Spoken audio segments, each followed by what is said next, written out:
Bonsoir, bonsoir à tous les Ivoiriens et Africains. Pour ceux qui ne me connaissent pas, je suis l'incontournable guerrier complet tout terrain, l'homme dont on parle, l'homme qui n'a pas froid aux yeux.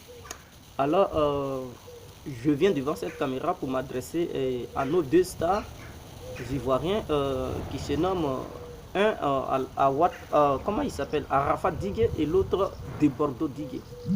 Vous voyez, on les a assistés dans ces temps-ci en train de se clasher et tout ça. Oui, ils ont l'habitude de faire ça, les digues ivoiriens et tout ça. Les Ougloumans, on ne les voit pas se clasher, mais dans le sang des digues ivoiriens, voilà, ça là, ils aiment bien se clasher. Il y a un seul digue qui ne clash pas. Il s'appelle Digue Kegivara et vraiment, au passage, je le salue pour son humilité et voilà, et sa sagesse. Mais Arafat Digue et de Bordeaux, ils sont arrivés maintenant sur un terrain sur lequel on ne peut même pas jouer. Arafat, s'il te plaît, mets un peu d'eau dans ton vin. De Bordeaux, s'il te plaît, mets un peu d'eau dans ton vin. Vous pouvez vous clasher, il n'y a pas de souci. On est habitué, on vous regarde. Certains se clashent avec leur propre maman, d'autres avec leur propre papa. On est habitué, il n'y a pas de souci. On fait des vidéos pour vous donner des conseils. Si vous voulez prendre, vous prenez. Si vous ne voulez pas prendre, vous laissez. Mais là où vous êtes arrivé, c'est un terrain très dangereux. Vous savez que vous êtes des gens qui fument la bœuf, la cocaïne, l'héroïne. Voilà, vous sniffiez la cocaïne, l'héroïne, vous fumez la bœuf et tout ça. Alors, à un moment donné, quand tu as une arme en main, vous comprenez? Et que tu fumes, arrivé à un certain niveau, d'abord ce qui est plus grave, c'est que vous fumez et vous buvez. Donc, arrivé à un moment, quand tu fumes et que la dose est trop, et que tu ajoutes un verre d'alcool, alors tu ne peux plus toi-même te maîtriser. C'est-à-dire, ce sont les effets des choses que tu as pris qui te tiennent maintenant, qui te contrôlent. Alors, tu peux buter ton ami facilement. Cadeau. Et quand les effets vont diminuer, tu vas regretter. Tu vas dire, mais qu'est-ce qui m'a poussé à réagir ainsi? Alors, c'est pour cela que je vous demande de faire très attention. De faire très attention. Si vous avez de l'argent et que vous avez peur de vous faire agresser par des individus inconnus, mais c'est simple. Vous pouvez prendre des gardes de corps. Qu'est-ce que ça fait? Ça crée aussi de l'emploi, n'est-ce pas? Quand tu prends quelqu'un, pour qu'il soit ton garde de corps, tu lui donnes un peu d'argent chaque jour. Je dis chaque jour, chaque mois, mais c'est de l'emploi que tu l'as créé. Ce n'est pas le gouvernement seulement qui doit créer les emplois.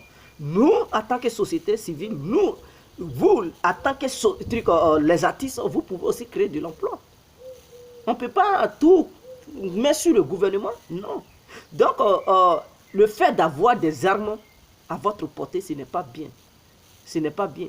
Et vous êtes capable même de tirer sur quelqu'un si vous êtes dans les environs et qu'il y a un petit qui vole, par exemple, un petit téléphone. Vous êtes capable même de l'abattre et vous allez dire comme quoi, argument, j'étais là, il est venu agresser la fille, ou bien il est venu agresser le jeune homme, je l'ai vu, sachant bel et bien que j'ai mon âme, donc j'ai enlevé, je l'ai abattu froidement et ça va vous faire plaisir. Ce n'est pas bien. Ce n'est pas bien. Tu ne peux pas te faire justice soi-même. Vous comprenez? Ici en Europe, même quelqu'un, il vient casser ta maison, il rentre dans ta maison, il te vole. Quand tu la bats comme ça, et que, ou bien si tu tires sur lui, et que la balle pénètre son corps, et qu'il part porter plainte, toi, ils vont te foutre en prison.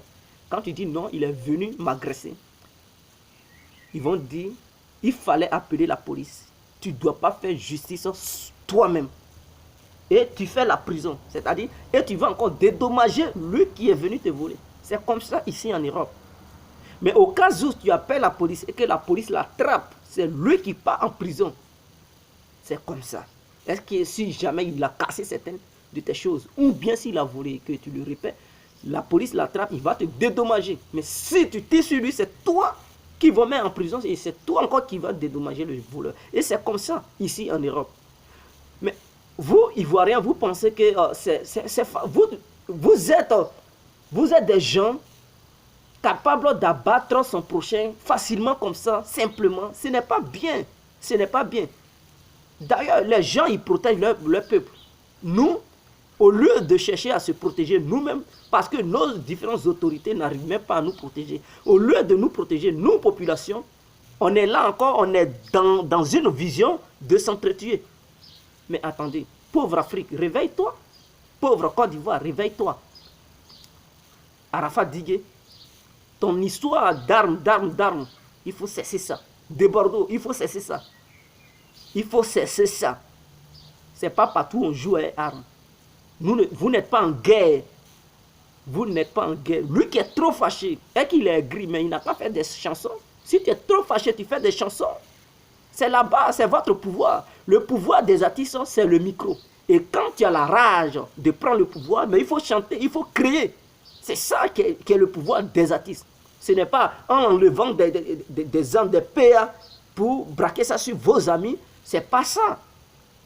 C'est pas ça. Mais j'ai remarqué une chose. C'est-à-dire, les hip-hopman et les digues, ils ont la gâchette facile.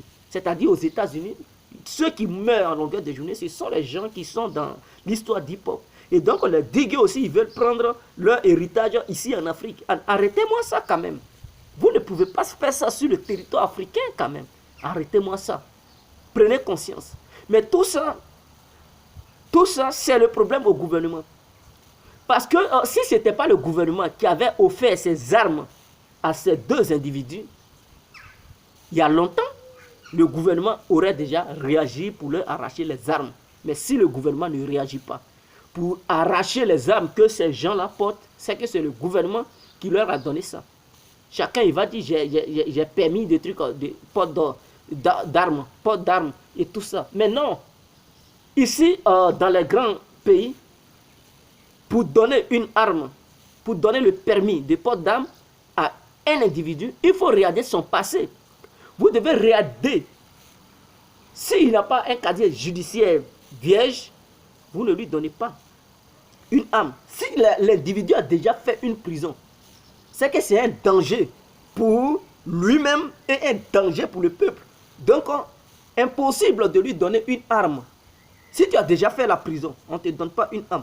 On voit ton parcours. Si tu n'as jamais fait la prison, on sait que toi là, si on te donne une arme, tu vas utiliser ça dans des bonnes conditions et tu ne vas pas foutre le bordel dans la société. Et toi-même, oui, il faudrait que les gens ils soient rassurés que non, si tu es fâché, peut-être tu ne vas pas te mettre une balle dans la tête ou bien tu ne vas pas mettre une balle dans la tête de ton ami.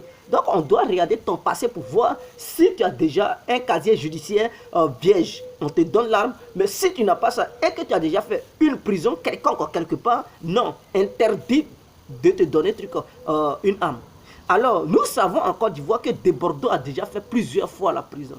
Qu'est-ce qui pousse l'autorité ivoirienne à donner une arme à De Bordeaux?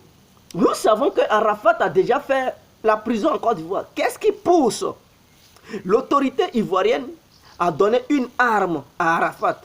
Parce qu'au moment où ils étaient à Yopougon, ils étaient en prison.